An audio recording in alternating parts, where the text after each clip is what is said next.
early October, before the 2022 election, 24 DFL members of the House and the Senate founded the Secular Government Caucus, which they've described as a, quote, coalition of non-believers and religious people to uphold our constitutional separation of church and state. Senator John Marty, a co-chair of the new caucus, joins me now. Thank you for being here. My pleasure. Before we talk about the caucus, I'd like to just take a moment and talk about the results of the election. Polls and pundits were predicting a red wave, in part because the party not in the White House tends to gain seats in midterm elections, and because inflation, the economy, and crime were polling as top issues. Instead, the DFL has achieved the so-called trifecta, winning the governor's office, maintaining control of the House, and now a one-vote majority in the Senate. What are Minnesota voters saying? I think the voters are saying they like the message we've been talking about, the message about an economy that's fair to everyone, a message of which government stays out of our private lives and allows reproductive rights. I think those are messages the public cares deeply about, and of course the electorate is very divided, but I'm very pleased with the new majority. More specifically, you've been in the Senate since 1986, in both the majority and the minority. How might having just a one-vote majority in the Senate impact the coming legislative session? It's obviously a close one. We need each other as a majority, but I also want us to see breaking down some of this partisanship, and I hope that by doing this, I think my commitment, and I think our caucus's commitment, is to work together across party lines and to get things done the best we can. And there's strong disagreements, but that doesn't mean we can't accomplish things. So let's move on to the new Secular Government Caucus, which is, according to the press release, a response to the rise of Christian nationalism across the nation. What concerns the members of the caucus about Christian nationalism? Sure. I think it's the idea that somebody else's beliefs, that government is going to step in and impose or pressure or reward or support certain religious beliefs. I come at it from a very deep thing. My great-grandfather, my grandfather, my father, my brother, my daughter are all Lutheran ministers. I mean, we got a lot of strong religious beliefs. I do too. But my feeling is, my purpose of being in government is not to impose my religious beliefs on others. That's simply not the role of government. And I think the Constitution has been firm on that. I've introduced a Senate bill in the past, a resolution to create a Religious Freedom Day in memory of January 16th was the day Thomas Jefferson wrote the Virginia Statute of Religious Liberty. And I think that that's a beautiful document. It was the foundation of the First Amendment a year or two later. It's beautiful to say that we as a people, whatever your belief or your non-belief, we all work together, and our government is going to reflect those differences and treat us all fairly. In the press release, they point to a couple recent legislative proposals here in Minnesota as examples of a Christian nationalist agenda, namely the proposal to post the words "In God We Trust" in public schools, and also a proposal that would have removed funding from the Minnesota Historical Society because they had a guest lecturer speak on how the founders of the nation had wanted a secular nation and not a religious nation or a Christian nation.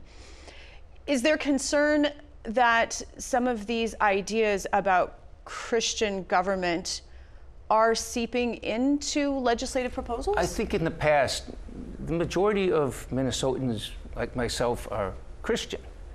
But we've understood that there are people of other faiths and non-faiths, and we've got to treat them respectfully.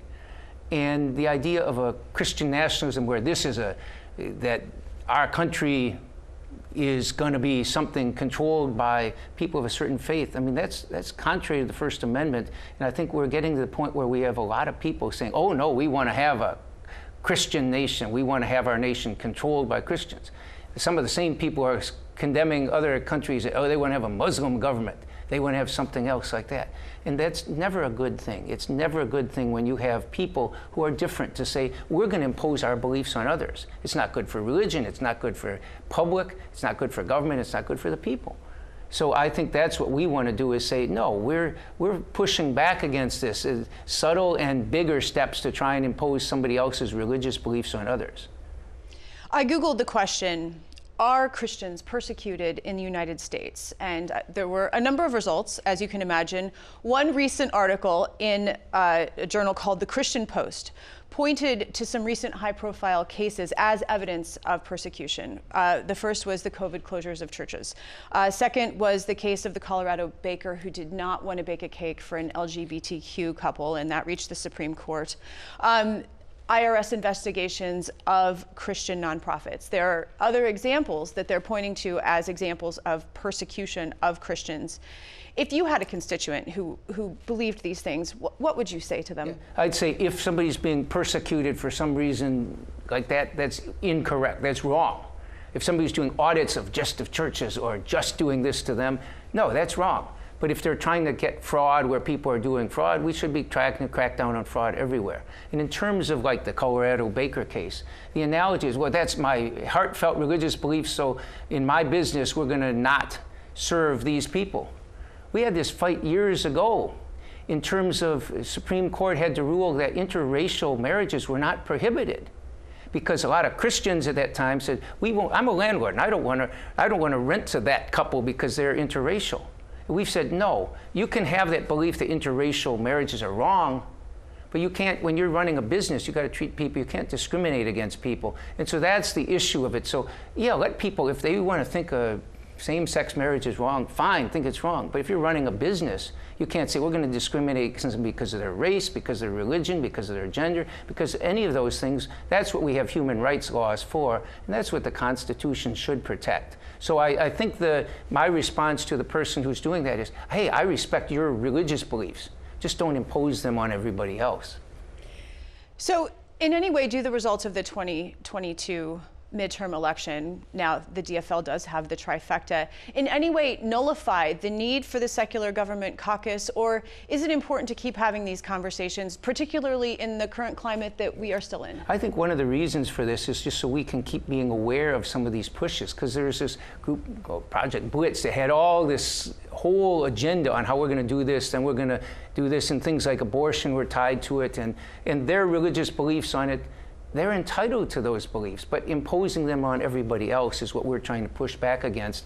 And so I think this is a chance for us to talk with each other and raise the awareness of the fact that we, people who have our own religious beliefs, should not be imposing them on you or anybody else, nor should you be imposing yours on others. Practice your religion as you wish to do it, but don't impose it on others. And I think it's very important to have this caucus, and I'm very pleased we have such strong support from members. I assume you'll invite new members to join? We're going to invite all members of the legislature, Republicans and Democrats, and if there are any independents, invite everyone. Senator John Marty, thank you so much. My pleasure.